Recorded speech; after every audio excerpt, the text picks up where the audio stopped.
this short and sweet and to the point, we have one last three-dimensional figure to deal with, and that is the sphere. And because we have not yet talked about the sphere in this chapter, we need to do both surface area and volume, okay? There is no formal homework this evening other than completing your ed puzzle. If you want to work through the 11.5 and 11.6 Math Excel, which is not due till Monday, you are more than welcome to.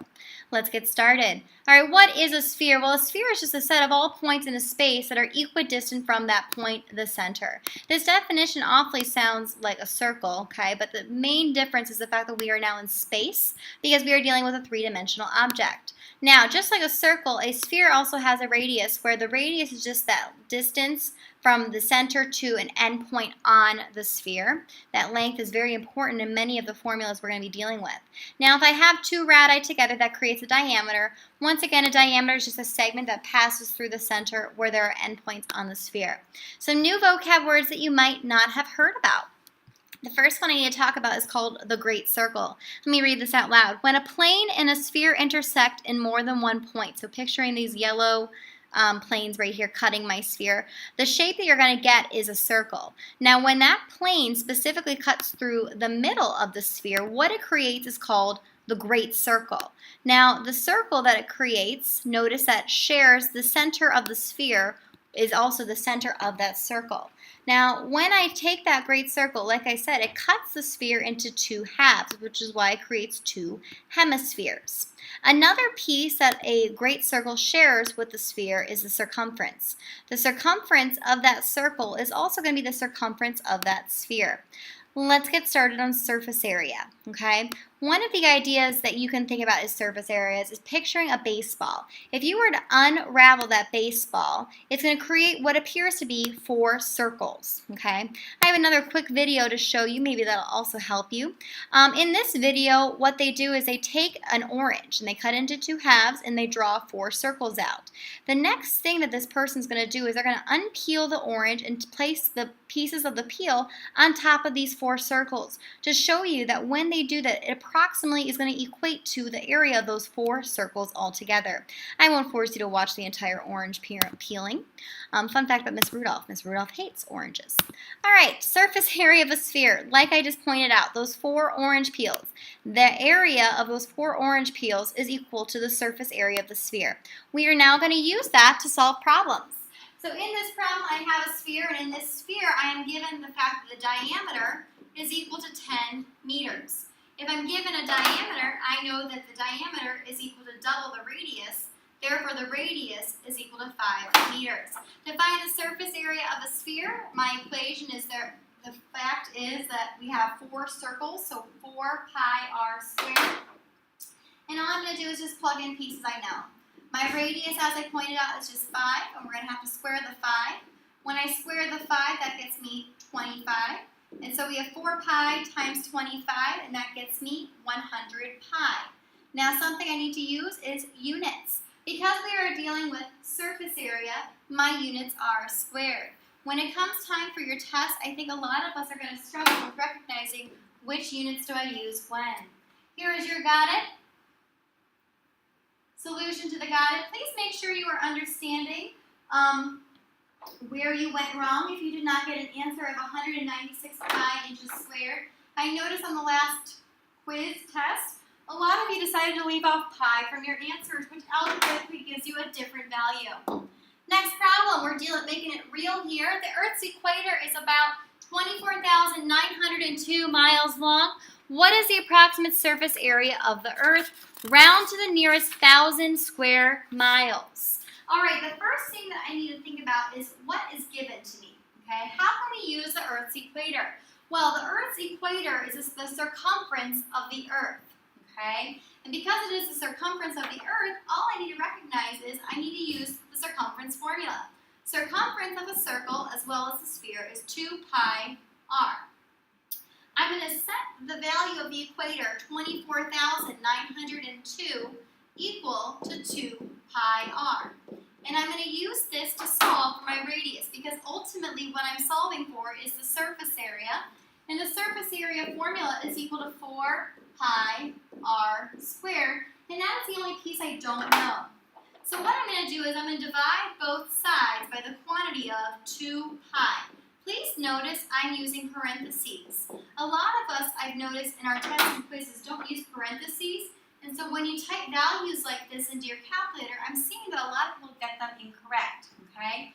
Your calculator, please make sure, should get you an answer of 3,963.27 ...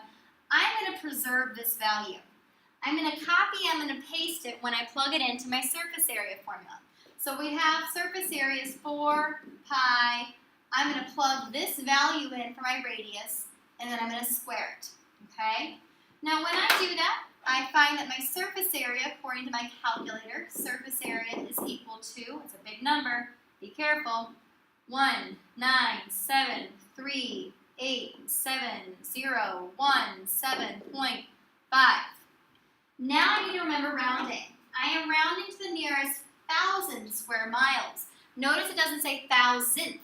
So 1,000 miles means I'm rounding to this digit right here. So the answer, the approximate solution, we have 197,387,000. Okay? So my approximate answer is this guy, miles squared. Because once again, I am dealing with surface area. Here is your question. Please be very careful with your rounding. You're rounding to 10 square inches. Solution to your got it should be this guy here, and rounded appropriately should be about 100 inches squared. All right, that was surface area. Now let's take it to volume. So yesterday, or today, depending on when you're watching this lesson, I showed you that the fact that a cone is 1/3 of the volume of a cylinder. Well, where did the other 2/3 go? Well, the other 2/3 is actually from the sphere. The 2/3 of missing area of that cylinder is actually a sphere. And I'm going to show you this video to show you why. I'm jamming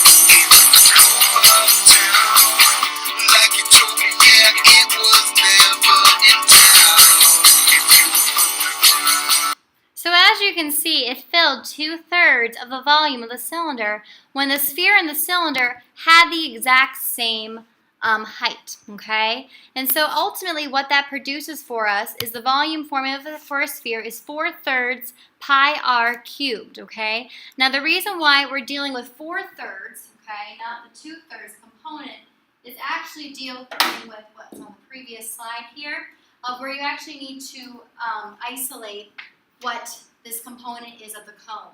The cone is technically that 2/3 pi r squared height, which is representing 2/3 and 4/3, getting me that 2 pi r cubed component of the cylinder. So you gotta remember that it has to add up to this 2 pi, okay?